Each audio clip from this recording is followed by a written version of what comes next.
بسم اللہ الرحمن الرحیم الحمد للہ رب العالمین والصلاة والسلام علی سید الانبیاء والمرسلین وخاتم النبیین۔ قرآن کریم میں اللہ تعالیٰ کا ارشاد ہے فاسألوا اہل الذکر ان کنتم لا تعلمون، کہ ایمان والو اگر کسی شے کا علم نہ ہو تو اہل ذکر سے اس کے بارے میں پوچھ لیا کریں۔ اور دوسری جگہ اللہ تعالیٰ کا ارشاد ہے وتواصوا بالحق وتواصوا بالصبر، کہ اہل ایمان جو نیک اعمال کرتے ہیں وہ ایک دوسرے کو حق بات کی تلقین کرتے ہیں اور صبر کی تلقین کرتے ہیں، ایک دوسرے کو سمجھاتا ہے اور دوسرا پہلے کو سمجھاتا ہے۔ اس لیے دین علم کی کوئی چیز کسی کے پاس ہو تو وہ دوسرے کو بتا دے اور دوسرا پہلے سے پوچھ لے، پہلا دوسرے سے پوچھ لے۔ اس تناظر میں آج جو ہے انشاءاللہ سوال و جواب کی نشست ہوگی، تو اس میں سے کوئی روزے کا، نماز کا، تلاوت کا، عبادت کا کوئی بھی سوال کرنا ہو تو کیے جا سکتا ہے۔ ایک دو سوال پہلے والے ہیں، میں ان کا جواب پہلے دے دیتا ہوں، اس کے بعد آپ حضرات نئے سوالات کر سکتے ہیں۔ اس میں کبھی کبھار آپ حضرات دن میں سوال پوچھتے ہیں گروپ میں یا مجھ سے، تو پھر کچھ سوالات ایسے ہوتے ہیں، ہماری خواہش ہوتی ہے کہ یہ سب کے سامنے پوچھ لیے جائے تو سب کے لیے اس کا جواب آ جائے گا۔ کسی نے یہ سوال کیا تھا کہ ایک آدمی ہے وہ روزہ تو رکھ لیتا ہے، سحر افطاری بھی کر لیتا ہے، لیکن نماز کے وقت جو ہے نا وہ آرام میں چلا جاتا ہے، یہ نماز میں سستی کرتا ہے، یہ نماز نہیں پڑھتا، شرعی طور پر اس کے روزے کا کیا حکم ہے؟ تو اس کا جواب یہ ہے کہ روزہ ایک مستقل عبادت ہے، الگ سے فریضہ ہے، اور نماز جو ہے وہ مستقل عبادت ہے اور الگ سے فریضہ ہے۔ تو جو آدمی روزہ بھی رکھتا ہے اور اہتمام کے ساتھ نماز بھی پڑھتا ہے تو یہ دو فرائض بجا لاتا ہے، اس کا دوہرا اجر ہے، دوہرا ثواب ہے، اور دو کام بجا لانے سے وہ نافرمانی سے بچ جاتا ہے، یہ سب سے اچھا ہے۔ اور ایک اس کے مقابلے میں وہ شخص ہے جو نماز بھی نہیں پڑھتا اور روزہ بھی نہیں رکھتا، دو فرائض کا تارک ہے، تو یہ دو گناہوں کا گناہ گار ہے۔ اور تیسرا وہ آدمی ہے کہ جو ایک فرض ادا کرتا ہے، ایک چھوڑ دیتا ہے، تو اس کے بارے میں یہ کہا جائے گا کہ وہ دو فرضوں میں سے ایک ادا کر رہا ہے، اس سے تو بہتر ہے جو دونوں چھوڑ رہا ہے، لیکن چونکہ ایک چھوڑ رہا ہے لہٰذا اس سے کم تر ہوگا جو دونوں فرض ادا کر رہا ہے۔ تو اس لیے روزہ رکھنے سے روزہ ادا ہوتا ہے، روزہ رکھنے سے نماز ادا نہیں ہوتی، اور نماز پڑھنے سے نماز ادا ہوتی ہے، روزہ اس سے مکمل نہیں ہوتا۔ تو ہمیں اپنے عمل کے لیے تو دونوں کی کوشش کرنی چاہیے، بر وقت نماز ہو، باجماعت ہو، اگر ہماری بہنیں بیٹیاں ہیں تو گھر میں اول وقت میں نماز پڑھ لیں، لیکن اگر کوئی ہمارے ساتھ والا دوسرا ایک کام اچھا کر رہا ہے اور ایک کام غلط کر رہا ہے تو اس کے اچھے کام پر تحسین کرنی چاہیے، اس کو شاباش دینی چاہیے اور اس کے عمل کے قبول ہونے کی دعا دینی چاہیے، اور احسن انداز سے دوسرے کام کی بھی دعوت دینی چاہیے کہ اگر ایک آدمی ہے اس کی مصروفیات وغیرہ ہیں تو ہم اس کو اس نماز کی دعوت دے دیں جس میں عام طور پر اس کی فرصت ہوتی ہے۔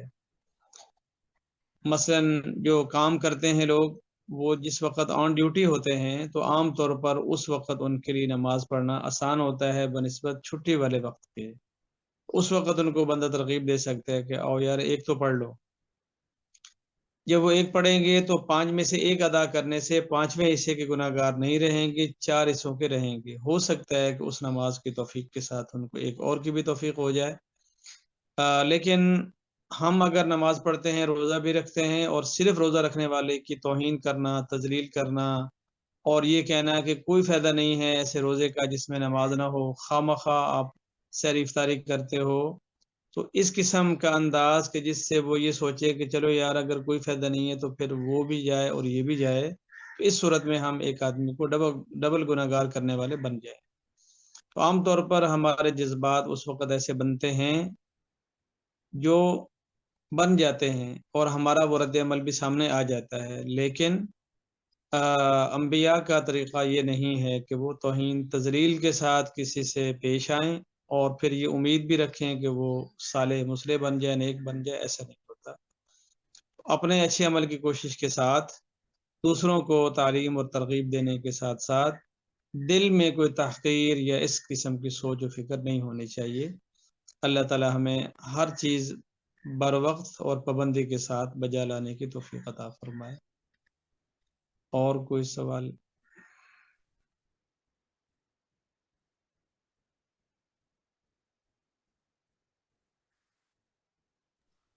السلام علیکم سر۔ وعلیکم السلام۔ کن حالات میں آپ بیٹھ کے نماز پڑھ سکتے ہیں؟ اس میں جو فرض نمازیں ہیں ان کے اندر قیام فرض ہے، اور فقہا نے عام طور پر جو اس طرح کی صورتیں پیش آتی تھیں، آ سکتی ہیں، اس کی تصریح فرمائی ہے۔ مثلا کوئی آدمی اگر کشتی میں سفر کر رہا ہے اور اسی دوران نماز کا وقت ہو جاتا ہے اور کشتی میں کھڑے ہو کر نماز پڑھنے سے اس کے گرنے کا اندیشہ ہے، یہ سارے چکرانے کا اندیشہ ہے، تو لکھا ہوا ہے کہ وہ بیٹھ کر نماز پڑھ سکتا ہے۔ اسی طریقے سے جو مریض ہے، جو کھڑے ہونے پر قادر نہیں، تو اس کے لیے بھی اجازت ہے کہ وہ کھڑے ہو کر نماز نہیں پڑھ سکتا تو بیٹھ کر پڑھ لے۔ اس میں بس اوقات لوگوں کی گھٹنوں میں ایسی تکلیف ہوتی ہے کہ وہ فولڈ نہیں کر سکتے، تو اس صورت میں پھر ان سے سجدہ اور تشہد وغیرہ نہیں ہوتی، تو وہ لوگ کھڑے ہو کر نماز پڑھ لیتے ہیں اور باقی چیزیں اشاروں سے کر لیتے ہیں۔ اور کچھ ایسے ہیں کہ جن سے کھڑا نہیں ہوا جاتا، وہ بیٹھ کر نماز پڑھ لیتے ہیں۔ تو اس کو ہم خلاصتاً اگر کہیں تو یہ کہہ سکتے ہیں کہ اگر انسان کھڑے ہونے پر قادر نہ ہو، کھڑے ہونے کی صورت میں بے تحاشا مشقت کا شکار ہو جائے، تو اس صورت میں اس کو بیٹھ کر پڑھنے کی اجازت ہوگی۔ اب اس کی صورتیں اور کیفیات اور وجوہات مختلف ہو سکتی ہیں۔ اب جب سے ہماری مساجد میں تھوڑا کرسیوں کا رواج یا رجحان زیادہ آ گیا ہے، یا زیادہ کرسیاں رکھ دی گئی ہیں، یا ذرا آرام دہ کرسیاں رکھ دی گئی ہیں، تو تھوڑے سا اس کا چلن جو ہے وہ ذرا زیادہ ہو گیا ہے۔ تو بعض ائمہ نے یہ چیزیں نوٹ کرتے ہوئے تھوڑا اس کی حوصلہ شکنی کے لیے یا تو کرسیاں کم کروا دی، اور یا پھر تھوڑی سی ایسی جگہ رکھوا دی ہیں کہ اگر واقعی جو ایسی مجبوری معذوری والا ہے تو وہ تو کرسی لا کر استعمال کرے، اور اگر پہلے سے رکھی ہوئی ہوں تو آدمی کہتے چلو یار ذرا آرام سے بیٹھ کے پڑھ لیتا ہوں، یہ کون اٹھے اور کون جھکے اور کون سجدے اور کون تشہد میں بیٹھے۔ تو بہرحال اس کیفیت میں بیٹھنے کی اجازت ہے۔ اور اس سے بڑھ کر بھی اگر کوئی آدمی بیٹھ کر بھی نماز پڑھنے پر قادر نہ ہو، جیسے بس اوقات انسان ہسپتال میں ہوتا ہے، آپریشن وغیرہ ہوا ہوتا ہے، اور ڈاکٹروں کی طرف سے بیڈ ریسٹ ایسا ضروری ہوتا ہے کہ وہ لیٹا ہی رہے، تو اس صورت میں پھر لیٹے لیٹے بھی اشاروں سے نماز پڑھنے کی اجازت ہوتی ہے۔ اور سوال؟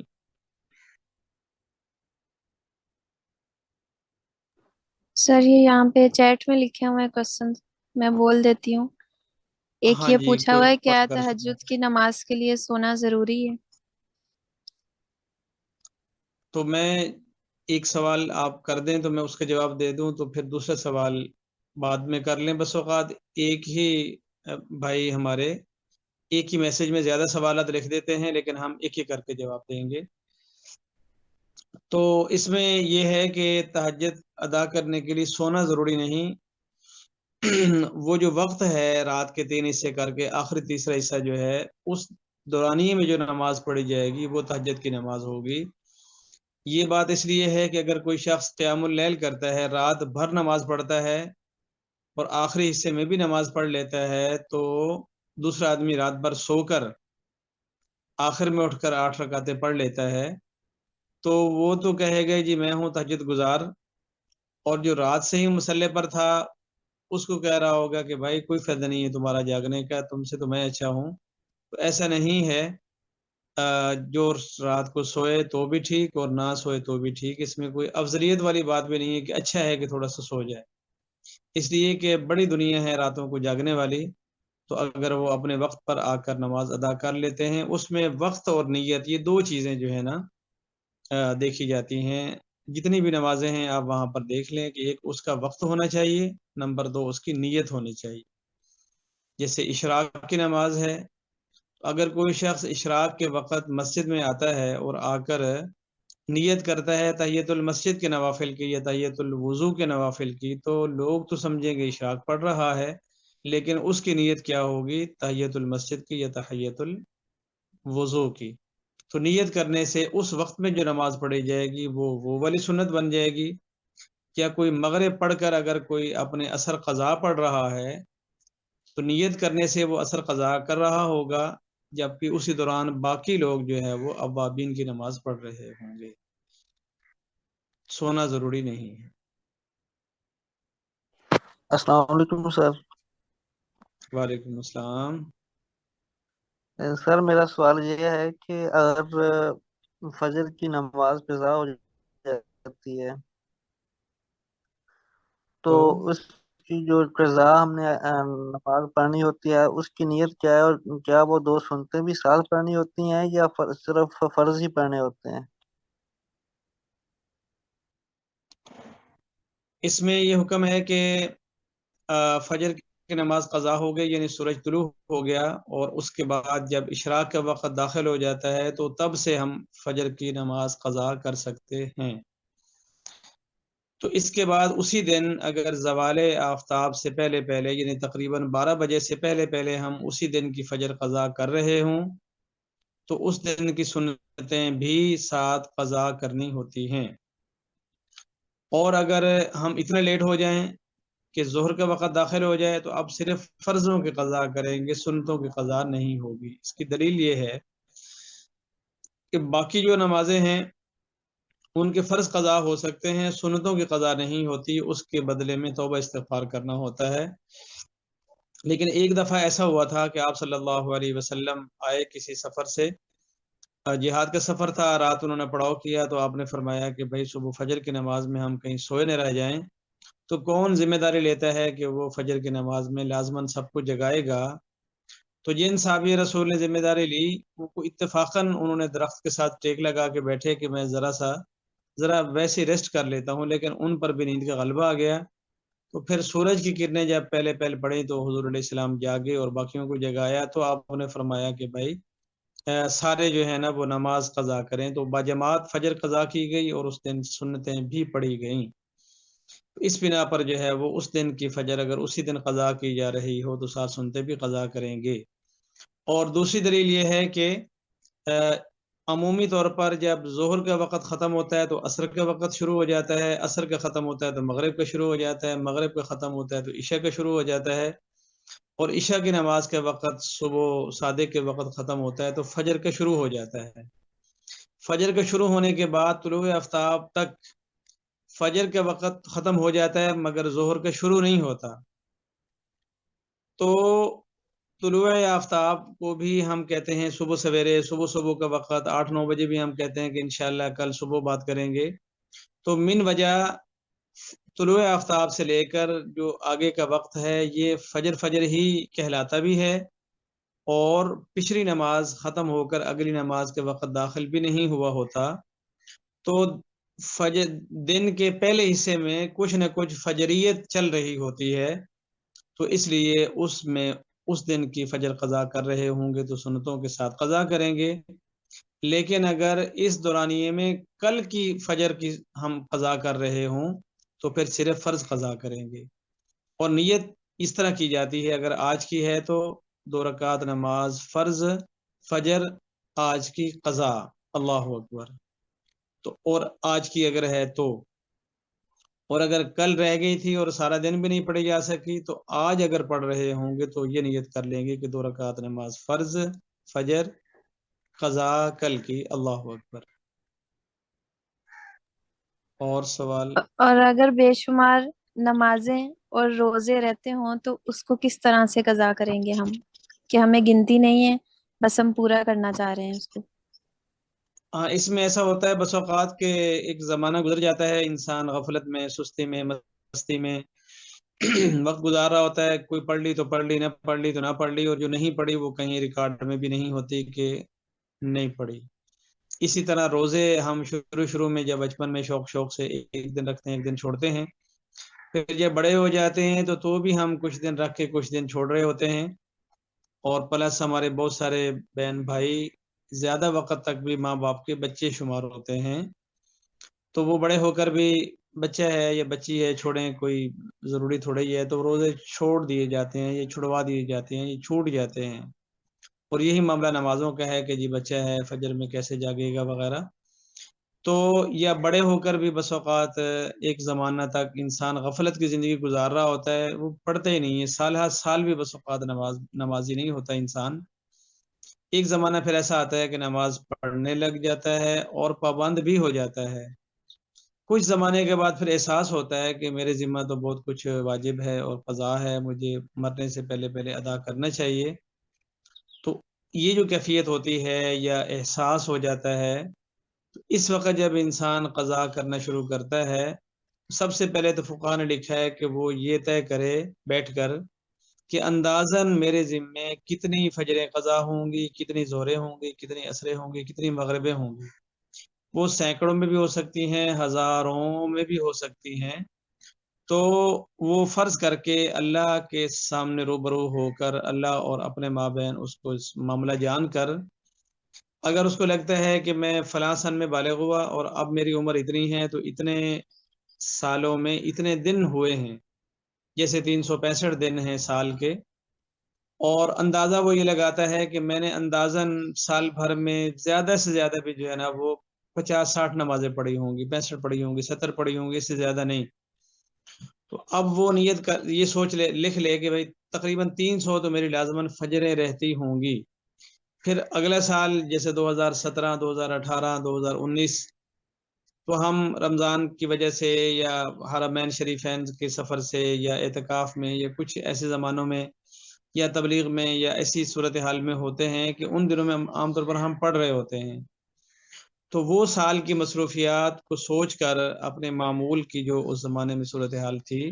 تو وہ بھی طے کیے جا سکتا ہے کہ 17 میں اتنی رہی ہوں گی، 18 میں اتنی رہی ہوں گی، 22 میں اتنی رہی ہوں گی، 20 اور 21 کے زمانے میں ہم لوگ کرونا میں تھے تو زیادہ تر گھر پہ ہی تھے تو اکثر پڑھ رہے تھے وغیرہ. تو ظہرے بھی نوٹ کر لیں، عصر بھی، مغرب بھی، اور عشاء کے ساتھ اس کے وتر بھی. اور اگر ہم نے کبھی فرض پڑھ لیے ہوں اور وتر چھوٹ گئے ہوں تو وہ وتر تھوڑے سے زیادہ بھی اس میں فرض کیے جا سکتے ہیں. تو اس کے بعد پھر نیت اس طرح نیت کرنی ہوتی ہے کہ یا اللہ میرے ذمہ جتنی فجر کی نمازیں قضا ہیں ان میں سے جو پہلی میرے ذمہ رہتی ہو میں وہ ادا کرتا ہوں یا ادا کرتی ہوں. اللہ اکبر. تو اس وقت جب ہماری وہ ادا ہو جائے گی تو اگلے 5 منٹ کے بعد ہم جب اس سے اگلی فجر قضا کر رہے ہوں گے تو پھر بھی یہی نیت کریں گے کہ جتنے میرے ذمہ ہیں ان میں سے پہلی وہ جب ادا ہو جائے گی تو وہ ادا میں شمار ہو جائے گی. جو باقی ذمہ رہ جائیں گی ان میں سے پہلی. اب مثال کے طور پر 100 ہیں، ایک ہم نے ادا کر دی، باقی ہماری ذمہ رہے گی 99. تو 99 میں سے پہلی، پھر ایک اور کم ہو جائے گی تو پھر پہلی، پھر پہلی، پھر پہلی، پھر بالکل جو آخر رہ جائے گی وہ ختم ہو کر پھر اس کے بعد مزید نہ کوئی پہلی بچے گی نہ آخری بچے گی. تو اس طرح نیت کر کے ہم اپنی قضا نمازیں بھی ادا کر سکتے ہیں. یہی طریقہ روزوں کا بھی ہے. یا اللہ میرے بالغ ہونے سے آج تک جتنے میرے ذمہ روزے تھے اور مجھ سے ادا نہیں ہوئے ان میں سے جو پہلا مجھ پر واجب ہے میں وہ اس کی قضا کرتا ہوں یا کرتی ہوں. تو وہ ادا ہو جائے گا تو پھر اس کے بعد دوسرا، پھر تیسرا، پھر چوتھا. تو تو اللہ اس میں تعالیٰ پابندی کی. ہم ایسے اس کا اسکیجول بنا سکتے ہیں کہ ہم ہر نئی فجر کی نماز کے ساتھ ایک قضا پڑھ لیں، پھر ظہر کی ایک نماز کے ساتھ دوسری ساتھ قضا پڑھ لیں. یہ ہر انسان کے اپنی پاس نا ایک دورانی ایسا ہوتا ہے کہ جس میں ان کی فرصت ہے. مثلا جو جاب کرتے ہیں تو عصر میں یا مغرب میں گھر آ جاتے ہیں. اب اگر وہ فجر اپنا اور فوری طور پر واپسی، کوئی کام، مجبوری، کوئی ڈیوٹی یا کوئی ایسا ایشو نہیں ہے تو ان کے لیے پونا گھنٹہ آرام سے مسجد میں اپنی نماز پڑھیں، تلاوت کریں، عبادت کریں، کوئی ایشو نہیں. لیکن ان کو جو ہے دن کو ڈیوٹی پر جانا ہے اور ڈیوٹی کے دوران جتنی ایک نماز کی فرصت ملتی ہے اور کھانے کی وہ اتنی ہی ہوتی ہے کہ اس میں ایک ظہر اور ایک کھانا یہ پورا کیا جا سکتا ہے. اور عصر کا وقت ان کے لیے ایسا ہوتا ہے یا سفر شروع کرنے کا یا اینڈ کرنے کا یا ڈیوٹی آف کرنے کا، بس پہ بیٹھنے کا وغیرہ، اس وقت ان کے لیے وہی 4 فرض ادا کرنا ہی بمشکل ہوتا ہے. تو ان لوگوں کے لیے اس میں سہولت ہے کہ وہ ایک وقت میں ہی جتنی قضا کرنی ہے ساری کر لیں یعنی ایک دن کی فجر ظہر عصر مغرب عشاء وتر یوں کر کے، یا پھر ایک ساتھ وہ فجریں نمٹا دیں، فجریں پڑھتے جائیں، باقی ابھی چھوڑتے جائیں، پھر ظہریں شروع کریں، تو جب بھی ان کو موقع ملے تو وہ ظہر جو ہے وہ قضا کرتے جائیں، یہ بھی ٹھیک۔ اور کسی کو اس میں آسانی ہے کہ بھائی اس طرح اکٹھے وقت نکالنا مشکل ہے، تو میں ہر نماز کے ساتھ ایک نماز، تو اس کے لیے پھر یہ ہوگا کہ فجر سے پہلے فجر قضا کر لے، اور زور سے پہلے یا زور کے بعد زور قضا کر لے، عصر سے پہلے یا عصر کے بعد، بجائے اس کے نوافل یا سنتیں وغیرہ پڑھنے کے جو غیر موقدہ ہیں، اس کی جگہ اپنے فرضوں کو قضا کرتے جائیں تو وہ زیادہ بہتر ہوگا۔ اور اسی طرح ہماری بہنیں بیٹیاں ہیں، تو ان اوقات یہ مسئلہ ہوتا ہے کہ دن بھر کے کام مشقت، تمام گھر کے کام دھندوں سے فارغ ہو کے، اگر کسی کے بچے ہیں تو ان کو سلا کے، اور اب ان کا ذاتی وقت ہے، ان کے پاس اختیار ہے کہ وہ ٹی وی دیکھ لیں، موبائل دیکھ لیں، یا پھر تلاوت کر لیں، یہ نہ آسانی ہوتی ہے کہ اب سارے سو گئے یا اور کوئی کام نہیں، اب وہ آدھا گھنٹہ مصلی پہ بیٹھے یا 2 گھنٹے ان کے لیے ایک جیسا ہے، ان کے لیے پھر اس میں ذرا آسانی ہو۔ یہ چونکہ گفتگو چل رہی ہوتی ہے اور انتہائی سیریس اور سنجیدہ بات چیت ہوتی ہے، تو اس دوران ہمارے لیے یہ سوال پڑھنا دشوار ہوتا ہے، کیونکہ پڑھنے کام اور اس کو سمجھنا بھی ایک کام ہے، جی لکھنے کے سر، بجائے میں بول دیتی ہوں سارے کوশ্چنس اس میں۔ پرانے کوশ্چنس لے لیتے ہیں پہلے۔ اس میں پوچھا گیا ہے کہ جنات روزے رکھتے ہیں اور قرآن پاک کی تلاوت کرتے ہیں؟ جنہوں نے پوچھا انہوں نے ان کی افطاری کروانی ہے کیا؟ میں اس کا جواب دے دیتا ہوں، لیکن میں یہ سوچ رہا ہوں کہ جو حضرات لکھ سکتے ہیں کیا وہ بول نہیں سکتے ہوں گے؟ تو شرمائیں گھبرائیں نہ، اور بول کر بھی پوچھ لیں۔ یہ بولنا سیکھنا بھی تو ایک عمل ہے، اگر ہم بولیں گے نہیں تو سیکھیں گے کیسے؟ تو انہوں نے جو سوال کیا ہے اس کا جواب یہ ہے کہ جی ہاں، وہ انسانوں کی طرح ہی تمام اعمال کے مکلف ہیں، وما خلقت الجن والانس الا لیعبدون۔ اور اسی طرح آپ صلی اللہ علیہ وسلم کا ان کو کلمہ پڑھانا، مسلمان کرنا، یہ سورۃ الجن کے اندر بڑا زبردست انداز سے ان جنات کا قرآن پاک سننا اور پھر آنا، اور یہ بڑا اچھے انداز سے نا ان کا بیان ہوا ہے۔ تو وہ نماز بھی پڑھتے ہیں اور حج بھی کرتے ہیں، قرآن پاک بھی پڑھتے ہیں، اور بس اوقات ہمارے ہی استادوں کی درسگاہوں میں غائبانہ طور پر وہ قرآن پاک بھی پڑھ رہے ہوتے ہیں۔ یہ جو علم حدیث کے درس ہوتے ہیں، یہ علم دین کے کورسز ہو رہے ہوتے ہیں، کبھی کبھی اس میں بھی شریک ہوتے ہیں۔ اور کچھ بعید نہیں ہے کہ ہماری یہ جو نشست اس وقت 5:30 ہو رہی ہوتی ہے، اس میں بھی کوئی جن بھی سنتا ہو، شریک ہوتا ہو، سمجھتا ہو، اور ہو سکتا ہے ہم سے کوئی سوال بھی کر لیتا ہو انسانوں کے روپ میں، ہمیں نہیں سمجھ میں آتی۔ اور جو اللہ والے ہوتے ہیں وہ بس اوقات ان شاگردوں کو بھی پہچانتے ہوتے ہیں، تو وہ سحری بھی کرتے ہیں، افطاری بھی کرتے ہیں۔ اب یہ ہمارے علم میں نہیں ہے کہ وہ سحری میں دہی وغیرہ استعمال کرتے ہیں اور افطاری میں فروٹ چاٹ بناتے ہیں یا نہیں، یہ ہم سے نہ پوچھیے گا۔ جی سر، اگلا سوال ہے کہ اگر کسی کو گھٹنوں کی تکلیف ہو تو قیام کرنے کے لیے کھڑے ہونا ضروری ہے اور سجدے کے لیے جھکنا ضروری ہے، مطلب سارا کچھ آپ چیئر پہ بیٹھ کے اشاروں سے پھر نماز پڑھ سکتے ہیں پوری؟ اس میں اس تکلیف کی مقدار پر دار و مدار ہے کہ اگر تو وہ معمولی ہے، کیونکہ سجدہ فرض ہے اور نماز کے مقصودی ارکان میں سے ایک ہے، اور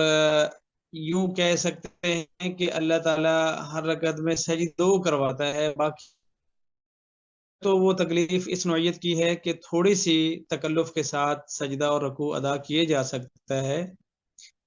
یہ کبھی کبھار آپ حضرات نے نوٹ کیا ہوگا، گھٹنے پر تھوڑی چوٹ آ جاتی ہے تو سجدہ کر تو ہم لیتے ہیں،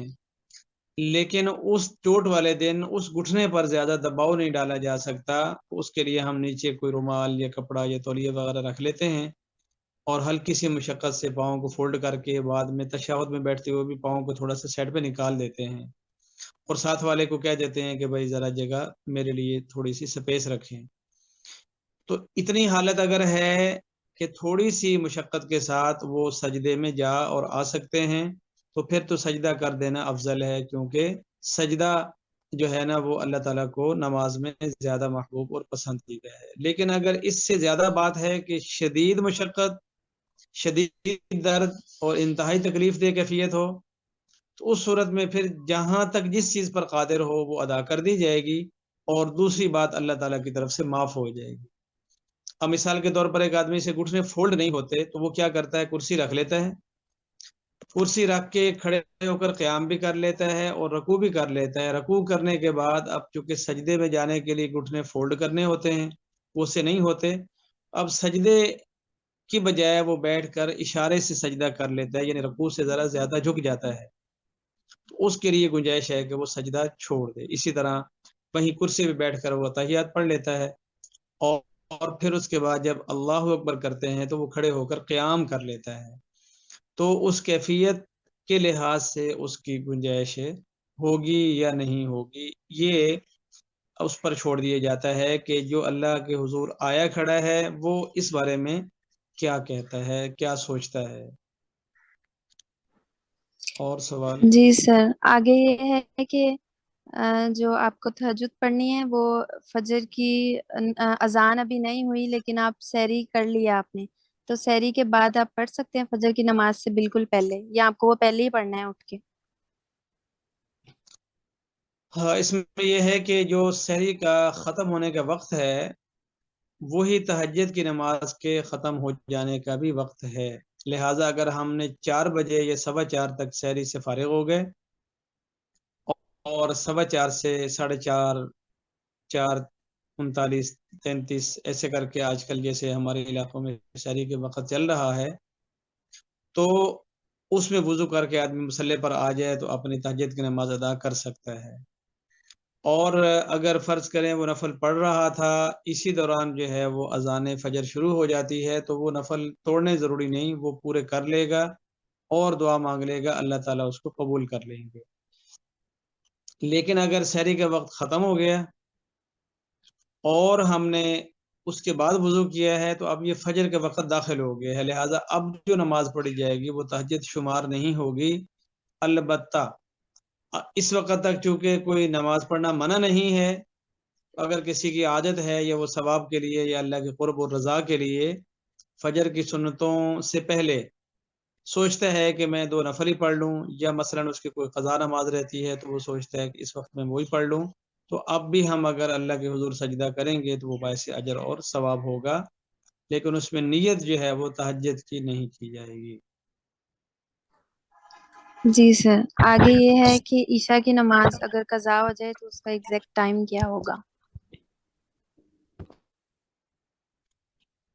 اس میں ایک بات یہ عرض کر دوں کہ اگر ہم کوئی ایک سوال کرتے ہیں اور ہمارے جواب میں کسی کو سوال ہو تو سوال کے بعد جواب پر سوال آتا ہو تو وہ سوال کرنا بھی کوئی بے ادبی نہیں ہے، وہ بھی آپ کر سکتے ہیں. آپ حضرات کی تسلی، آپ حضرات کی تشفی جو ہے وہ ہمارے لیے زیادہ ضروری ہے. اور ابھی جو سوال کیا گیا ہے کہ عشاء کی نماز اگر وقت پہ نہیں پڑھی تو اس کا کیا کریں، اس کا جواب یہ ہے کہ آدھی رات تک عشاء کی نماز پڑھ لینی چاہیے بلا کراہت، اس سے زیادہ تاخیر نہ کی جائے تو بہتر ہے. لیکن اگر بالفرض آدھی رات ہو گئی اور ابھی تک بھی ہم سفر کی وجہ سے یا کسی وجہ سے نیند آ گئی، آنکھ لگ گئی، نماز پوری نہیں کر سکے یا نہیں پڑھ سکے، تو سحری کا وقت ختم ہونے سے پہلے تک عشاء کا وقت موجود ہوتا ہے. اگرچہ اتنی تاخیر کرنا کہ آدھی رات بھی گزر جائے یہ مکروہ ہے، گناہ ہے، لیکن وہ نماز ادا ہی ہوگی. نیت یہی ہم کریں گے کہ 4 رکعت نماز فرض عشاء یعنی ادا کرتا ہوں آج کی، اللہ اکبر، تو وہ عشاء ادا ہو جائے گی. اور اگر ہم نے آج کی عشاء رہ گئی اور رہتی صبح صادق ہو گئی اور فجر کے اذانیں ہو گئی تو اب وہ نماز قضا ہو گئی. اب ہم اس کو ادا کریں جتنا جلدی ہو سکے، اور نیت یہی کریں گے کہ 4 رکعت نماز فرض عشاء قضا رات کی، یعنی اسی رات اگر اگلے دن پڑھ رہے ہوں تو، اور اگر وہ رات سے گزشتہ رات کی ہو تو پھر وہ نیت میں اسی گزشتہ رات کو شامل کریں گے. جی سر، آگے یہ ہے کہ اگر امام صاحب جو ہیں انہوں نے سلام پھیر دیا اور ہماری دعا بھی پوری نہیں ہوئی تو ہم ان کے ساتھ سلام پھیر دیں گے یا اپنا پورا کریں گے پہلے؟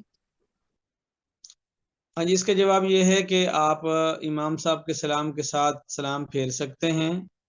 اور امام صاحب کی دعا جو ہے وہ آپ کے حق میں بھی اسی طرح قبول ہو گئی جتنا کہ آپ نے اپنی مانگ کر قبول کروانی تھی۔ معمولی اگر ہو کہ انہوں نے کہا السلام علیکم ورحمۃ اللہ، اتنا بھی چل رہے تھے تو آپ کی دعا کے بھی آخری کلمات تھے، ان کے سلام پورا ہونے تک آپ کی دعا پوری ہو جاتی ہے، تو اتنی سی تاخیر کے ساتھ ان کے پیچھے پیچھے چلنے میں کوئی حرج نہیں۔ لیکن اگر امام صاحب کا پہلا سلام بھی پھر جاتا ہے، دوسرا بھی پھر جاتا ہے، اور آپ ابھی تک بھی بہترین انداز سے اپنی دعا پوری کرنے میں لگے ہوئے ہیں، تو یہ تاخیر جو ہے وہ درست نہیں ہوگی۔ اس صورت میں پھر آپ فوراً ساتھ سلام پھیر دیں، اور جہاں تک پڑھ لی تھی اتنے ہی اللہ تعالیٰ آگے سمجھ کر قبول کر لیں۔ اس کے علاوہ بھی جماعت کی نماز کے اندر یہی فائدہ اور حکم ہے کہ اگر فرض کریں کہ آپ کی تسبیح 2 ہوئیں، امام صاحب کی 3 ہو گئیں، انہوں نے سمیع اللہ کر دیا، تو آپ بھی ان کے ساتھ ربنا لک الحمد کر دیں۔ اسی طریقے سے اگر آپ تشہد پڑھ رہے تھے، پھر اس کے بعد درود پاک کے آخر میں پہنچے تھے، دعا بھی شروع ہی نہیں کی، اور امام صاحب کی ساری چیزیں پوری ہو گئیں اور انہوں نے سلام پھیر دیا، تو آپ کو بھی پوری سمجھ لی جائیں گی، اس میں کوئی کمی بیشی شمار نہیں ہوگی۔ یہی معاملہ کبھی کبھی کیفیت پیش آ جاتی ہے، وطروں کی نماز جیسے رمضان شریف میں باجماعت ہو رہی ہوتی ہے، امام صاحب تو ماشاءاللہ چونکہ تیز تیز پڑھنے کے عادی ہوتے ہیں، تو وہ جلدی ان کی ساری چیزیں پوری ہو جاتی ہیں۔ ہم نے ابھی اس پوری رکعتوں میں پہلی دفعہ ہی اپنی زبان سے چیز پڑھنی ہوتی ہے، تو پھر ہم ذرا اللہم غنے شنے کر کے پڑھتے ہیں زیادہ، تو ابھی ہماری پونی ایک دعا قنوت ہوئی ہوتی ہے، اور امام صاحب کی رفتار سے وہ پوری ہو جاتی ہے، تو وہ کہتے ہیں اللہ اکبر، ہمیں بھی پھر فوراً کر لینا چاہیے اللہ اکبر، ہمیں کھڑے نہیں رہنا چاہیے، تو ان کی پڑھی ہوئی ہماری بھی پڑھی ہوئی انشاءاللہ ہو جائے گی۔ لیکن عام طور پر ائمہ اس بات کا خیال کرتے ہیں کہ تراویح میں تلاوت تیز ہو رہی ہوتی ہے، اور جب وطر آتے ہیں تو وہ وطروں کا انداز اور مقدار معیار فرضوں والی کی طرح کر لیتے ہیں، جیسا کہ انہوں نے عشاء کے فرض پڑھائے ہوئے ہوتے ہیں، تو وطر بھی وہ اس طرح ٹھہر کر تلاوت بھی کرتے ہیں، اور ٹھہر کر تسبیحات بھی، اور ٹھہر کر اتحیات اور دعا وغیرہ بھی۔ سر میرا کوشچن یہ ہے کہ اگر ظہر کی نماز بندہ پڑھ رہا ہو تو اس کی سنتے جو ہے پہلے والی 4 رہ جاتی ہیں، تو وہ فرض نماز پڑھ لیتا ہے، کیا وہ جو پہلے والی 4 سنتے رہتی ہیں وہ پوری ترتیب سے نماز پڑھے وہ اینڈ میں پڑھ سکتا ہے یا پہلے پڑھ سکتا ہے؟ اور اسی طرح جیسے نماز جمعہ کی جو ہے مطلب 4 سنتے اگر وہ رہ جاتی ہیں تو اس کو پڑھنے کا کیا پھر ہے؟ اس میں ایک تو میں یہ عرض کر دوں کہ کل انشاءاللہ ہم کوشش کریں گے کہ 5:20 پر جو ہے نا ہمارا یہ بات چیت شروع ہو جائے، کل آنے والے حضرات جو ہے وہ 5:15 تک اپنی نماز وغیرہ سے فارغ ہو کر اس پر آ جائیں، اور جو ہمارے کراچی والے حضرات ہیں تو ان کا بھی اب سحری کے وقت جو ہے وہ 5 بجے کے لگ بھگ پہنچ گیا ہے، وہ بھی تھوڑا اہتمام کر کے سحری جلدی پوری کر کے فجر پڑھ کے تو پھر ہمارے ساتھ 5:20 پر شامل ہو جائیں، تو کچھ دنوں کے بعد پھر ہم انشاءاللہ اس سے ذرا پیچھے 5:10 پر آ جائیں گے۔ اور دوسری بات یہ ہے کہ ابھی اگر ہماری زوم کی میٹنگ کٹ گئی تو تھوڑی دیر کے لیے ہم اس کو دوبارہ شروع کریں گے، کسی کا کوئی سوال جواب رہتا ہو تو اس میں بھی کر سکتا ہے۔ یہ انہوں نے سوال کیا تھا کہ اگر کوئی آدمی ظہر کی نماز پڑھ رہا ہے یا جمعہ پڑھنے آیا ہے اور اس کی جو پہلے والی سنتیں ہیں ان میں کچھ کمی بیشی ٹائم کی ہو جاتی ہے تو کیا حکم ہے؟ تو اس کا جواب یہ ہے کہ اگر تو باجماعت پڑھنی ہے نماز ظہر کی، تو اس میں اگر آپ ایسے وقت میں آئے ہیں کہ اب یا سنتے پڑھ سکتے ہیں یا فرض، تو اب حکم یہ ہے کہ آپ فرض باجماعت پڑھ لیں، اور فرض پڑھنے کے بعد پھر آپ پہلے 4 سنتیں پڑھ لیں اور پھر اس کے بعد والی 2 سنتیں پڑھ لیں۔ فقہا نے یہ بھی گنجائش دی ہے کہ 4 فرضوں کے بعد 2 سنتیں پڑھ لیں جو عموماً اپنے وقت پر آ رہی ہیں، اور جو پہلے چھوٹ گئی تھی ان کو آخر میں لے کر آ جائیں، یعنی 2 کے بعد 4 پڑھ لیں۔ اور اسی طرح جمعے کا معاملہ ہے کہ آپ آئے اور خطبہ چل رہا تھا تو اب آپ سنتے ہیں کہ بجائے خطبہ سننے میں مشغول ہو جائیں، جمعہ پڑھنے میں مشغول ہو جائیں، اور جمعے کے بعد جو ہے وہ اپنی یہ والے 4 سنتے پڑھ لیں، اور اس کے بعد پھر جمعے کی بعد والی جو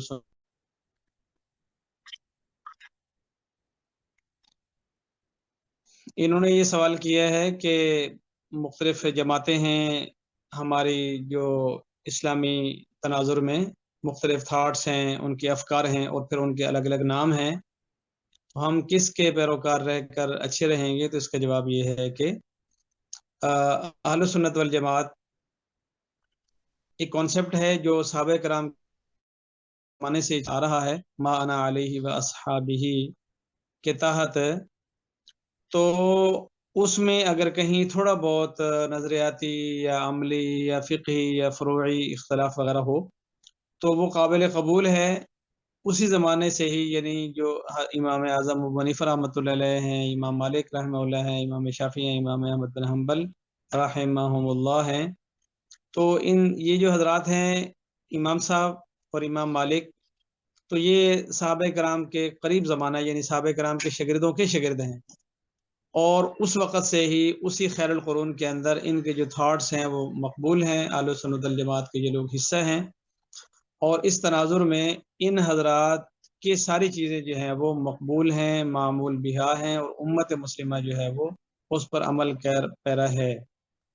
پھر اسی کے تناظر میں آگے ہر ایک کے اندر تھوڑے تھوڑے فرق ہے تھاٹس کا، کیونکہ جب نس انسان کے دماغ میں آتی ہے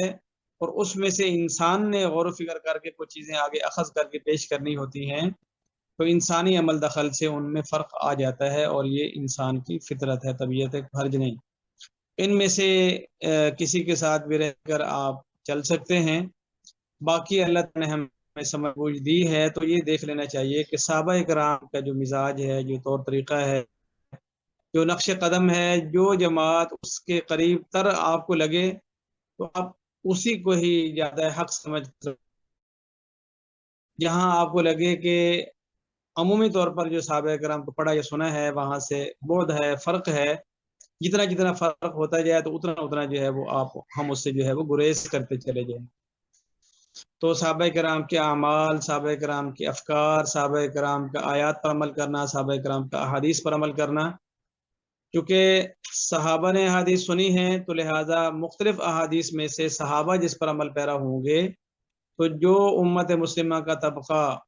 اس پر چل رہا ہوگا وہ سمجھا جائے گا کہ حدیث سننے والوں نے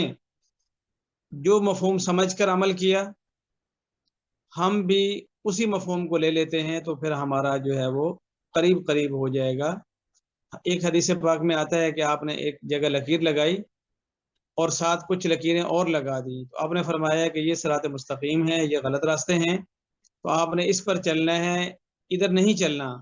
لیکن ساتھ ہی فرمایا کہ اگر تھوڑا بہت کبھی کمی بیشی ہو جائے تو یہاں قریب ہی چلتے رہنا، زیادہ دور نہ نکل جانا. تو ہم اپنے طور سے جو سمجھے ہیں اپنے عمل کے لیے وہ یہی ہے کہ صحابہ کرام معیار حق ہیں، اور جو علماء کا طبقہ اپنے افکار میں اور اپنے اعمال میں ہمیں صحابہ کرام کو پڑھ کر لگتا ہے کہ وہ صحابہ کے قریب چل رہے ہیں تو اسی پر چل لیں گے تو انشاءاللہ خیر ہوگی. باقی اللہ بہتر کرے گا، کوئی اتنی پریشانی والی بات نہیں ہے. مجھے ذاتی طور سے ویسے کبھی اتنی حیرانگی نہیں ہوئی یہ مسالے بننے پر یا ان کے فرق پر. مجھے لگتا ہے کہ یہ طبعی چیزیں ہیں، کیونکہ میں نے انبیاء کو بھی پڑھا ہے تو آراء کا فرق انبیاء میں بھی ہو گیا ہے. حضرت موسیٰ علیہ السلام کی رائے اور تھی، ان کے بھائی حضرت ہارون علیہ السلام کی رائے اور تھی، تو موسیٰ علیہ السلام نے اپنے بھائی ہارون سے علیہ السلام سے تھوڑا سا ناراضگی کا اظہار فرمایا، قرآن پاک میں موجود ہے.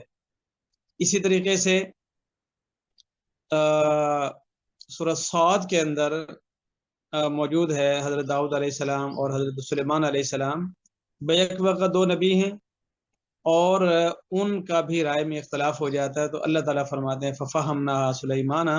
یہ بات ہم نے سلیمان علیہ السلام کے دل میں ڈال دی وغیرہ. تو صحابہ کرام نبی کے سامنے بیٹھ کر بھی کچھ چیزوں میں ان کا اختلاف رائے ہو جاتا تھا، کیونکہ اس وقت وحی آ جاتی تھی، نبی موجود تھے تو آپ فیصلہ فرما دیتے تھے یا اللہ تعالیٰ فیصلہ فرما دیتا تھا. تو اب اگر نبی علیہ السلام کے زمانے کے بعد دو علماء کے کسی شے میں اختلاف ہو جائے تو یہ کوئی اتنی حیرانگی کی بات نہیں، لیکن اس میں تشدد جو ہے وہ ٹھیک نہیں. اور نمبر دو جو ہے وہ تکفیر جو ہے کہ فلانا بے ایمان، فلانا فاسق، فاجر، کافر، بے ایمان، جہنمی وغیرہ، اس حد تک ہمارا حق نہیں ہے. یہ خالق وحدہ لا شریک کا کام ہے کہ کس کو اس نے جنت میں بھیجنا ہے، کیونکہ جنت اس کی ہے. اور کس کو جہنم میں بھیجنا ہے یہ بھی اسی کی مرضی ہے، کیونکہ جہنم بھی اسی کی اور بندے بھی اسی کے۔ ہمیں یہ سوچنا چاہیے کہ میرے خیال سے یہ ذرا زیادہ ٹھیک ہے، باقی دوسرا جانے اور ان کا کام جانے۔ ٹھیک ہے لارا بیٹا، جواب سمجھ آ گیا؟ دوسرا سر ایک کوشچن ہے کہ ہم کس انسٹیٹیوٹ سے پڑھیں؟ یہ جو مختلف اسکول آف تھاٹ ہیں، وہابی ہے، سنی ہے، دیوبندی ہے، وہ جو بک لکھی ہوئی ہیں وہ انہوں نے اپنے ہی مسائل گھڑے ہوئے ہیں، خود لکھے ہوئے ہیں۔ یہ جو بات کو فالو نہیں کرے گا وہ دائرہ اسلام سے خارج ہے، جو یہ نہیں کرے گا وہ دائرہ اسلام۔ یہ فرقے ہی ایک دوسرے کو کافر کیے جا رہے ہیں۔ مطلب وہ کہتا ہے یہ جس نے بات کی وہ دائرہ اسلام اس سے میں خارج ہے، تو کس کو ہم فالو کریں یا کس کو پڑھیں؟ ہمارے جو جن طلباء کو میں پڑھاتا ہوں وہ ایم فل سطح کے طلباء ہوتے ہیں، اور اس میں مختلف مسالک کے علماء بھی شامل ہوتے ہیں۔ اس وقت بھی میرے پاس جو ایم فل میں حضرات پڑھ رہے ہیں وہ اپنے اپنے مسالک کے طبقات کے ائمہ ہیں، اور بڑے بڑے خطباء ہیں، اور بڑے بڑے اداروں کے سربراہ بھی ہیں۔ تو ان حضرات کو الحمدللہ ہم پڑھاتے ہوئے سمجھاتے ہوئے ذہنی طور پر یہاں لے آتے ہیں کہ وہ اپنے آپ کو مسلمان سمجھیں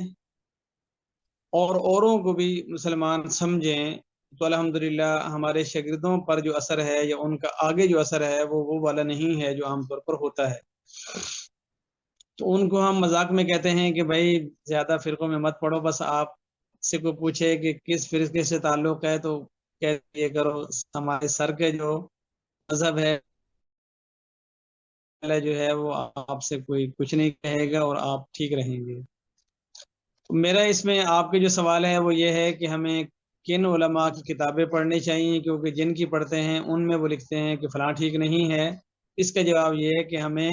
ساری کتابیں نہیں پڑھنی چاہیے، ہمیں سیرت کی کتابیں پڑھنی چاہیے،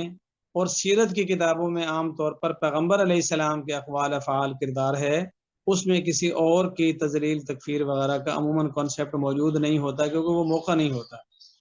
اس سے ہم نبی کی سیرت پالیں گے، سنت پالیں گے۔ اسی طریقے سے جو فقہی مسائل ہیں تو اس میں سے بھی عام طور پر ہم مسئلہ جاننے کی کوشش کریں۔ اس مسئلہ لکھنے والے نے اوروں کے بارے میں جو لکھا ہو وہ مت پڑھیں، اس نے جو ہمارے عمل کے حوالے سے لکھا ہو، یعنی اعمال عبادات کی جو معاملات ہیں جو ہماری ضرورت ہے وہ ہمیں پڑھنے چاہیے، کہ نماز کا طریقہ کیا ہے، روزہ، حج ہے، زکوٰۃ ہے۔ اسی طریقے سے تیسرے نمبر پر ہمیں جو ہے وہ اخلاقیات والی کتابیں پڑھنی چاہیے، جس میں اللہ کا تعلق، اخلاص، شکر، صبر اور خدمت خلق، اور اسی طرح جھوٹ، فراڈ، دھوکہ، ان چیزوں سے بچنا۔ یہ ساری چیزیں وہ ہیں کہ عام طور پر اس میں مسالے کے اختلاف نہیں ہے۔ اسی طرح جو ہماری زندگی میں معاملات ہیں، وقت پر ڈیوٹی کرنا، وقت پہ چھٹی کرنا، ناپ تول صحیح کرنا، سچ بولنا، دیانتداری سے کام کرنا،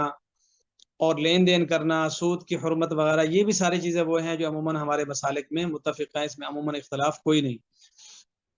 تو اگر ہم سیرت کو توجہ سے پڑھ لیں عموماً اس میں بھی کوئی ایسی بات نہیں، اعمال اخلاقیات کی کتابیں پڑھ لیں وہ اس میں بھی کوئی حرج نہیں، اور اسی طریقے سے جو ہمارے عمل سے متعلقہ ہیں اس میں بھی 19-20 کا فرق ہوتا ہے، اس میں تکفیر وغیرہ والی کوئی بات نہیں ہوتی۔ تو انشاءاللہ، اور ہمیں مسلمانوں کو وہی پڑھنا چاہیے، وہی ہماری ضرورت ہے۔ ہم کیا کرتے ہیں، نماز پڑھیں یا نہ پڑھیں، لیکن بنو امیہ کی طرف فوراً چل پڑتے ہیں کہ بنو عباس کے کردار کیا تھا تو بنو امیہ کیا تھے، پھر کربلا کی طرف چلے جاتے ہیں کہ اصل قاتل کون تھا، پھر اسی طرح ہم صحابہ کرام کی طرف چلے جاتے ہیں کہ جی وہ کس نے کس کے ساتھ ناگواری کی، کس نے کس کے ساتھ غصہ کیا، اور محمد بن قاسم کی طرف چلے جاتے ہیں، جبکہ قیامت والے دن ہم سے نہ بنو عباس کا سوال ہے، نہ بنو امیہ کا سوال ہے، نہ کربلا کا سوال ہے، نہ شہداء کا سوال ہے، نہ یزید کا سوال ہے، نہ ہم سے صحابہ کرام کی ناراضگی کا سوال ہے، نہ دو نبیوں کے اختلاف کا ہم سے سوال ہوگا۔ تاریخ کا ہم سے کچھ نہیں پوچھا جائے گا۔ نمبر 2 کہ اللہ تعالیٰ نے قیامت کے دن ہم سے یہ بھی نہیں پوچھنا کہ آپ سچ سچ بتاؤ کہ لاہور والوں کے بارے میں آپ کی کیا رائے ہے، کراچی والوں کے بارے میں آپ کیا سوچتے ہو، پشاور والوں کے بارے میں آپ نے کیا سوچا تھا، اور کوئٹہ اور بلوچستان کے حوالے سے آپ کی رائے کیا ہے۔ یہ چیزیں علماء جانے اور ان کا خدا جانے، ہم سے جو سوال ہونا ہے وہ ہمارے کردار کا ہے، ہمارے اخلاق کا ہے، ہمارے معاملات کا ہے، اور ہماری فرائض واجبات کا ہے۔ میری اپنی سوچ اس طرح ہے، اس وجہ سے میری گفتگو میں، تقریروں میں اگر کوئی 10 سال سے بھی مجھے سن رہا ہو تو عموماً میرے سے وہ یہ چیزیں نہیں سنتا، اس کو یہ لگتا ہے کہ شاید مجھے پتہ نہیں۔ ایسا نہیں ہے، لیکن یہ ہے کہ میری ذمہ داری یہ نہیں ہے کہ میں بنو امیہ اور بنو عباس کے مسائل لے کر بیٹھوں اور لوگوں کو لازماً بتاؤں کہ فلانا برحق تھا، فلانا نہ، اس لیے کہ اللہ تعالیٰ نے مجھے نہ آج قاضی بنایا ہے نہ کل۔ اور اسی طریقے سے ہم سے بھی یہی سوال ہوگا کہ آپ نے جو پڑھا تھا عمل کتنا کیا، اور آپ کو جو آگے بتانے کا کہا تھا وہ کتنا بتایا پڑھایا۔ اس میں شاید یہ سوال نہیں ہوگا کہ آپ نے ان کو مختلف فرقوں کے نظریات اور ان کی تکفیر بتائی تھی کہ نہیں بتائی تھی۔ آپ نے لوگوں کو بتایا تھا کہ فلانا منافق ہے، آپ نے لوگوں کو بتایا تھا کہ فلانا بے ایمان ہے، فلانا منافق ہے، فلانا مرتد ہے، فلانا دجال ہے، فلانا لعین ہے۔ میرا نہیں خیال کہ اللہ تعالیٰ مجھ سے یہ سوال کرے گا کہ آپ نے اس وقت کے جو فرقے تھے سب کے لیے زندگی وقف کیوں نہ کر دی کہ جی فلانا بے ایمان، فلانا منافق، فلانا بدعتی، فلانا جاہل۔ نہیں، لگتا یہ ہے کہ یہی سوال ہوگا کہ ہاں بھائی سب سے پہلے تو اپنا قرآن سناؤ، اپنی نمازیں لے کے آؤ، اپنی تلاوت لے کر آؤ، اپنے روزے لے کر آؤ، اپنا حج لے کر آؤ، اپنی سچائی، امانت، دیانت، صداقت، شرافت، اخلاق، لین دین، معاملات کے جواب دو۔ اور پھر آ کر جو ہے نا یہ ہوگا کہ لوگوں کا لین دین کا بتاؤ کہ کس کا مارا، کس کا کھایا، کس کا معاف کیا، کس کا چرایا، کس کو نہیں دیا، کس سے معافی نہیں مانگی۔ تو اس بنا پر ہمیں، آپ کو بھی میں یہ کہہ رہا ہوں کہ اس سوچ پر آ جائیں جو سوچ میں نے آپ کو بتائی اور اپنے لیے اپنائی ہے۔ صحیح جواب؟ جی سر، بہت اچھا بریف کیا، مزہ آ گیا۔ چلے ماشاءاللہ۔ ایک ہمارے دوست ہیں یہاں حافظ آباد میں، اور ایک اچھی جماعت کے علاقے کے کافی بڑے اور پرانے رکن ہیں، تو ایک دفعہ ان کا کالج وغیرہ بھی ہے۔ ایک دفعہ ہم کہیں ٹھہرے ہوئے تھے تو مجھے کہتے ہیں کہ میرا ایک سوال ہے آپ سے۔ وہ کسی دن میری کلاس میں بیٹھے، میں سیرت نگاری کا کورس پڑھا رہا تھا ایم فل والوں کو، تو وہ بڑے خوش ہوئے اور کہہ رہے ہیں کہ سر مجھے بھی آپ کا سبق یاد ہو گیا جس طرح آپ نے پڑھایا ہے۔ کہتے میرا ایک سوال ہے۔ میں نے کہا کریں؟ کہتے لیکن یہ سوال میں نے بڑے بڑے علماء سے کیا ہے، بڑے بڑے فقہا سے کیا ہے، لیکن آج تک جو ہے نا مجھے کوئی مطمئن نہیں کر سکا، تو میں نے سوچا شاید آپ۔ انہوں نے یہی سوال کیا کہ جی حدیث پاک میں آتا ہے کتنے فرقے ہوں گے، اور ایک جنت میں جائے گا اور باقی سارے جہنم میں جائیں گے۔ تو اب تو ماشاءاللہ وہ جتنے میں جانتا ہوں وہ بھی کئی سووں میں ہے، اور جو آپ جانتے ہوں گے وہ تو ہزاروں میں ہوں گے۔ تو اب وہ 73 کہاں گئے اور ہمیں کس میں جانا ہے؟ تو میں نے ان کو یہی بات سمجھائی کہ مانا علیہ واصحابی، کہ صحابہ اور پیغمبر علیہ السلام کی سیرت اور سنت کے قریب قریب جو آپ کو لوگ لگتے ہیں یا جو شخص لگتا ہے، آپ اس کے ساتھ لگ جائیں اور اللہ پہ بھروسہ رکھیں کہ انشاءاللہ آپ کو وہ اس وجہ سے جہنم میں نہیں بھیجے گا۔ باقی آپ کا کوئی اور کرتوت اس طرح کے ہوں جو ویسے ہی جہنم میں جانے والے ہوں، تو پھر آپ کو نبی بھی نہیں روک سکتا، صحابی بھی نہیں روک سکتا، عالم تو کچھ بھی نہیں ہوتا ان کے مقابلے میں۔ تو پھر ان کو ساری بات بتائی کہ اس کے تناظر میں امت کے بہت سارے طبقے، گو کے باہمی ان کا اختلاف رائے ہے، لیکن وہ پھر بھی اہل سنت الجماعت ہیں اور مانا علیہ واصحابہ پر ہیں یا اس کے قریب قریب ہیں۔ تو انشاءاللہ کافی سارے لوگوں نے جنت میں جانا ہے، صرف آپ کی امام صاحب اور آپ کی مسجد کے نمازیوں میں نہیں، ہماری مسجد والوں نے بھی جنت میں جانا ہے۔ تو ان کو جب تفصیل سے بات سمجھائی تو کہتے ہیں کہ جی ماشاءاللہ آج مجھے بے فکری ہو گئی ہے کہ میں بھی جنت میں جاؤں گا۔ میں نے کہا جی انشاءاللہ آپ جائیں گے، فکر نہ کریں۔ سر اس طرح جیسے فرقے بنے ہوئے ہیں تو عورتوں کے لیے سجدے کے طریقے بھی الگ الگ ہیں، کہ کچھ کہتے ہیں کہ مردوں کی طرح سجدہ کرنا چاہیے اور کچھ کہتے ہیں کہ ہاتھ پورے زمین پر ہوں۔ اس کے بارے میں بتا دیں۔ اس میں یہ فروعی اختلاف ہے اور اس کو اختلاف رائے ہم تعبیر کرتے ہیں۔ تو ہم یہ کہتے ہیں کہ سجدہ کرنا چاہیے، وہ اس طریقے پر کر لیں تو بھی سجدہ ہو جائے گا، اور ذرا سا اس طریقے پر کر لیں تو بھی سجدہ ہو جائے گا۔ لیکن جن علماء نے کہا ہے کہ عورت جھکی رہے اور کم سے کم اس کی بے پردگی کا اظہار ہو، تو وہ ایسا لگتا ہے جیسے شریعت کے مزاج کے ذرا زیادہ قریب ہے۔ تو ہم اپنے گھر کی خواتین کو یہی کہتے ہیں کہ وہ سجدہ کریں تو زمین کے ساتھ چپک کر کریں، مردوں کی طرح اٹھ کر نہ کریں۔ اس لیے کہ اگر ہم باقی سارے دلائل اور مسائل دیکھیں تو اس میں ایسا لگتا ہے کہ ان کے لیے پردے در پردہ ہونا زیادہ افضل اور بہتر ہے۔ اسی کے ساتھ کیونکہ بہت سارے علماء کی رائے اور دلائل بھی ہیں تو عمل کے لیے ہم اس کو اپنا لیں، لیکن اگر کوئی اس طرح سجدہ کرتا ہو، اس کو ہم نہیں کرتے کہ جاؤ بے ایمان کوئی فائدہ نہیں، تمہارے سجدے کا وقت ضائع کر رہے ہو، چھوڑ دو۔ نہیں، ہم کہتے ہیں نہیں ٹھیک ہے کرو تو صحیح، اللہ کے سامنے جھک رہے ہیں نا، تو نہ سجدے کرنے والے سے تھوڑے سے غلط طریقے سے سجدہ کرنے والے پھر بھی افضل ہوگا۔ اور سوال؟ سر السلام یہاں علیکم۔ پوچھا گیا تھا کہ کوئی عمل بتا دیں جس سے دل میں برے خیالات اور وسوسے نہ آئیں۔ اس کے صحابہ کرام کے زمانے سے یہ سوال چل رہا ہے، تو اس وقت حضور علیہ السلام سے صحابہ کرام نے بھی سوال کیا تھا، تو آپ نے فرمایا تھا کہ تو پریشان نہ ہوں، اس لیے کہ شیطان وہیں حملہ آور ہوتا ہے جہاں وہ دیکھتا ہے کہ ایمان ہے۔ چور اسی گھر میں آتا ہے جس میں اس کو امید ہوتی ہے کچھ نہ کچھ مل جائے گا، ورنہ بعض دفعہ لوگ لوٹتے ہیں اور جس کو لوٹ رہے ہیں اسے کچھ نہ ملے تو غصہ آ جاتا ہے، وہ کہتے ہیں دماغ خراب ہے، اچھے کپڑے پہن کے پھر رہے ہو اور جیب میں 10 روپے بھی نہیں ہیں۔ تو وسوسے آنا بذات خود اس بات کی نشانی تو ہے کہ یہاں ایمان موجود ہے، ورنہ جو بے ایمانوں کو کبھی وسوسہ نہیں آتا۔ رہا مسئلہ حل کا، تو اس کے لیے ایک تو اعوذ باللہ من الشیطان الرجیم بتایا گیا ہے، اور اسی طرح قل اعوذ برب الناس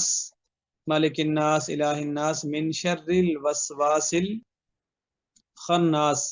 الذی یوسوس فی صدور الناس من الجنۃ والناس، اس کو اگر پڑھتے ہیں تو بھی اللہ تعالیٰ شیطان کے وساوس سے حفاظت فرماتا ہے۔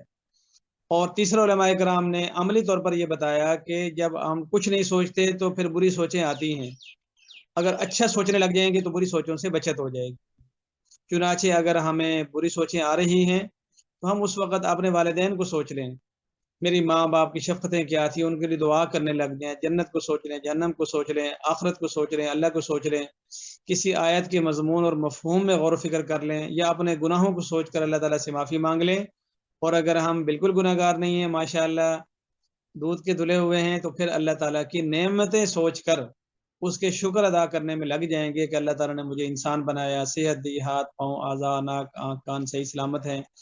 تو ایک ایک نعمت کو گن گن کر اس کا الگ الگ سے شکر ادا کرنا شروع کر دے، اور ان لوگوں کو سوچے کہ جو بینائی سے محروم ہیں، کانوں سے محروم ہیں، دانتوں سے محروم ہیں، بالوں سے محروم ہیں، ناخنوں سے محروم ہیں، خون کے خلیات کی ان کو بیماری ہے، گردوں کا مسئلہ ہے، تو ایک ایک کو سوچ کر جو ہے وہ اللہ تعالیٰ سے الحمدللہ الحمدللہ پڑھتا چلا جائے، تو شیطان اتنا دور بھاگے گا کہ 2 دن تک تو اس کو واپسی کا وقت نہیں ملے گا کہ یہ تو بڑا یار اور چکروں میں پڑ گیا ہے، تو وہ پھر کہے گا کہ چلیں یہ جو ہلکی پھلکی سوچے سوچ رہا تھا وہی ٹھیک تھا، یہ اتنے شکر ادا کر کر کر کے یہ تو اللہ کے قریب ہوتا جا رہا ہے۔ تو انشاءاللہ اس طرح جو میں نے 2-3 چیزیں بتائیں یہ مختلف اقوال سے ثابت ہیں، اور عموماً تجربہ بھی یہی ہے کہ ایسا کرنے سے فوراً فائدہ ہو جاتا ہے۔ سر یہ جو روزہ رکھنے کے بعد منہ میں پانی بھر آتا ہے، اگر یہ حلق سے گزر ہے تو اس کے بارے میں بتا دیں۔ یہ جو اس طرح کر کے ہم گھونٹ بھرتے رہتے ہیں خالی، جی سر یہی۔ تو اس کا یہ ہے کہ اگر تو تھوک کی مقدار زیادہ ہے تو اس کو تھوک دینا چاہیے، اور اگر نماز کی حالت میں آ جائے تو پھر اس میں تھوڑی گنجائش ہے کہ منہ میں چلا جائے تو جا سکتا ہے۔ باقی عمومی طور پر تھوڑا بہت جو لعاب دہن منہ میں ہوتا ہے، اگر وہ غیر ضروری طور پر چلا جاتا ہے تو چلا جائے،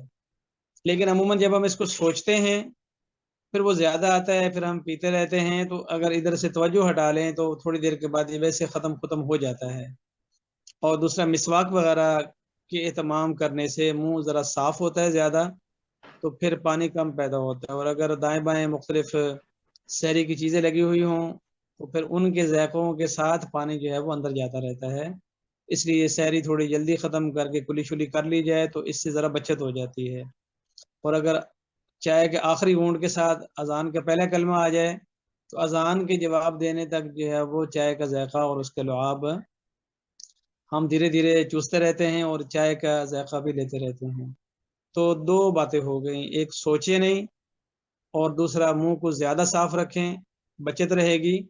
اور تیسرا غیر شعوری طور پر تھوڑا بہت اگر ایسا لعاب جو منہ میں ہی ہے اور تھوڑا بہت نگلا جاتا ہو تو اس سے روزہ فاسد نہیں ہوتا. 3 باتیں ہو گئی اس میں. السلام علیکم سر جی، میرا سوال ہے تہجد کے وعلیکم بارے میں السلام. سر کہ تہجد کا وقت کون سا موضوع ہے اور اس میں کتنی رکعات ہوتی ہیں اور ان میں کیا پڑھنا چاہیے، کون سا افضل عمل ہے؟ بس اس کا ویسے تو پہلے ہم بتا چکے ہیں، شاید آپ اس میں موجود نہ ہوں. اس میں 8 رکعتیں اگر ہو جائیں تو بھی ٹھیک ہے، 12 ہو جائیں تو زیادہ بہتر ہے. اور اس کے جو وقت ہے وہ رات کا آخری حصہ ہے. ایسے سمجھ لیں جیسے 2-2:30 بجے سے لے کر 4:30 تک. اور اس میں نماز بھی، دعا بھی، تلاوت بھی اور ذکر بھی، یہ چیزیں اگر ہم شامل کر لیں تو سونے پر سہاگا ہو جاتا ہے. نفل بھی، تلاوت بھی، ذکر بھی اور دعا بھی. وقت کم ہو تو پھر اس میں سے ترجیحاً پہلے نفل پڑھ لیے جائیں، اس میں دعا بھی ہوتی ہے، تلاوت بھی ہوتی ہے، ذکر بھی ہوتا ہے. اس سے وقت بچ جائے تو تھوڑا بچے تو دعا کر لیں، زیادہ بچے تو استغفار، ذکر اور دعا، اور اگر اس سے زیادہ بچ رہا ہو تو پھر علیحدہ سے تلاوت بھی کر لی جائے. سر جی الامن شریف کے بعد جو سورت پڑھتے ہیں وہ کہتے ہیں بعض دفعہ کہتے ہیں کہ 2 دفعہ پڑھنی چاہیے، بعض دفعہ کہتے ہیں 11 مرتبہ پڑھنی چاہیے، تو صحیح والا کون سا ہے، مطلب کتنی مرتبہ پڑھنی چاہیے؟ نماز میں جب سورت فاتحہ پڑھ لیتے ہیں تو تلاوت کرنی ہوتی ہے قرآن پاک میں، کہیں سے بھی کم سے کم 3 آیات کوئی سی بھی ہو جائیں بس. باقی یہ جو زیادہ دفعہ والا جو ہے وہ کوئی ایسا حضور علیہ السلام کی معمولات میں سے نہیں ہے. کبھی کسی مقام پر کسی وجہ سے اگر الگ سے تکرار کا کہا گیا ہو تو الگ چیز ہے. نارمل یہی ہے کہ آپ تلاوت کریں، زیادہ کریں اور ایک طریقے سے وہ ترتیب سے کرتے چلے جائیں. دہرائی جو ہے وہ عمومی طور پر شریعت کے مزاج میں نہیں ہے. جزاک اللہ. تو چلے انشاءاللہ اللہ تعالی ہمارا یہ بیٹھنا قبول فرمائے. اور یہ جو ہم تھوڑا تھوڑا سنتے رہتے ہیں، جہاں ہمارے عمل میں علم میں اضافہ ہو رہا ہے، عمل کی توفیق بھی ہو جاتی ہے، لیکن اس سے زیادہ جو ہے وہ ہمارا مزاج پختہ ہو جاتا ہے اعمال اور افکار پر، اس کا فائدہ ہوتا ہے. تو آج ہم انشاءاللہ ہم اسی پر اتفاق کرتے ہیں. البتہ جو 2 سوال آج آئے ہیں، ایک سر یہ جو میرا بھی سوال. حوالے سے، اس کو بھی کسی اگلے دن کوئی آدمی دوبارہ کر لے. اور یہ جو کتابیں پڑھنے کے حوالے سے آئی تھا تو اس پہ بھی کوئی اگلے کسی دن دوبارہ کر لے، تو تاکہ ہمارے سارے سامعین جو ہے اس کو سن لیں. یہ آخری جنہوں نے ابھی کہا تھا کہ میرا ایک سوال ہے وہ کر لیں، پھر ہم اس کو مکمل جی کریں. سر روزے سے پہلے تقریباً 10 منٹ پہلے یا 20 منٹ پہلے سر احتلام آ جائے تو سر ٹائم بھی تھوڑا روزے کے بارے میں، تو سر اس وقت کیا کرنا چاہیے؟ اس وقت روزہ رکھ لے؟ اس کے بارے میں بھی پہلے ایک دن ہم نے بات کی تھی کہ بھائی اگر بالفرض غسل فرض ہو چکا ہو جی سر. اور جاگ کر ہمارے پاس اتنا وقت باقی ہے کہ یا ہم سحری کر سکتے ہیں یا غسل کر سکتے ہیں، جی بالکل تو سر. پھر حکم اس طرح ہے کہ بھئی آپ سحری سے پہلے کلی کر لیں، غرارے کر لیں، ناک میں پانی ڈال لیں، منہ دھو لیں، وضو کر لیں، ہاتھ دھو لیں، اور پھر اس کے بعد سحری کر لیں. سحری کر صحیح. کے اگر سحری کے وقت ختم ہو جاتا ہے اسی دوران، تو اب آپ غسل کا جو بقیہ کام ہے وہ کر لیں. اور وہ غسل کرتے ہوئے صرف منہ میں پانی ڈالیں اور ناک کے ساتھ پانی لگانا ہے، پانی چڑھانا نہیں. تو اس طریقے سے ہمارا سحری بھی وقت پر ہو جائے گی، غرارے اور کلی وغیرہ بھی ہو جائے گی، اور اسی طرح بعد میں پورا جسم دھو لینے سے ہمارا فرض غسل بھی ادا ہو جائے گا. یہی حکم اس صورت میں بھی ہے کہ اگر آپ سحری کر کے سو رہے تھے، روزے کے ساتھ دن میں آرام کر رہے تھے اور اس دوران غسل فرض ہو جاتا ہے، تو جب جاگیں گے تو اسی طرح کریں گے کہ منہ میں پانی بھر کر منہ میں ہی گما کر واپس پھینک دیں گے، حلق میں غرارہ نہیں کرنا. اور اسی طرح پانی چلو میں بھر کر ناک کے ساتھ لگائیں گے، ناک میں چڑھانا نہیں. یہ ہمارے صحیح. کلی اور ناک میں پانی ہو گیا. اور پورے جسم کو پھر بعد میں دھو کر جیسے نارمل ہم غسل کرتے ہیں وہ کر لیں گے. تو اس روزے کا بقیہ وقت اور بقیہ فرائض واجبات جو ہے وہ ہم سارے صحیح پاک طریقے سے ادا کر رہے ہوں گے. اس میں کوئی شک یا حرج والی بات نہیں ہے. انسان ٹھیک ہے ہے. اور اللہ کی طرف سے ہی ساری چیزیں ہیں، بالکل سر. اس میں کوئی پریشانی بھی نہیں اور اس میں کوئی ہم گناہ گار بھی نہیں. قصدن اگر ہم ایسا کرتے ہیں تو پھر گناہ گار ہوتے ہیں. ٹھیک سر، بہت شکریہ سر، تھینک یو. چلیں شاباش، جزاک اللہ. اللہ تعالیٰ عمل کی توفیق عطا فرمائے. ربنا آمین. آتنا فی الدنیا حسنة وفی الآخرة حسنة وقنا عذاب النار. اللہم آمین. آمین برحمتک یا ارحم الراحمین. آمین ثم آمین.